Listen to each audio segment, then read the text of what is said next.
Subject కి ఒక teacher ఉంటారు, అన్ని సబ్జెక్టులు నన్ను చదవమంటారు. ఇంత చిన్న బుర్రలో అన్ని ఎలా నింపాలి?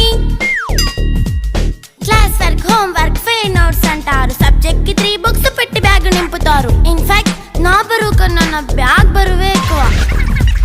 క్వశ్చన్లు, ఆన్సర్లు, సర్ప్రైజ్ టెస్టులు అన్ని దాటుకొని మళ్ళీ స్కూల్ వ్యాన్ ఎక్కేసి అమ్మయ్య ఇక ఇంటికి వచ్చేసామనుకుంటే మార్క్స్ తక్కువ వస్తే చెయ్యాలి అసైన్మెంట్. రిపోర్ట్ కార్డ్ చూపిస్తే ఇంట్లో ఉన్న పనిష్మెంట్. హోమ్ వర్క్ చేయమంటూ మమ్మీ చంపుతుంటుంది. ట్యూషన్ టైం అయిందని డాడీ తరుముతుంటాడు. డాన్స్ క్లాస్ కి వెళ్ళమని తాతయ్య తిడతాడు. స్నాక్స్ తిని వెళ్ళమని నాన్నమ్మ ఆపుతుంది. ఇక అన్నీ అయిపోయాక కాసేపు టీవీ చూద్దామంటే మమ్మీ ఎంట్రీ ఇచ్చింది. బెడ్ యొక్క మంది చిన్న నాప్ తీసేలోపు తెల్లారిపోయింది.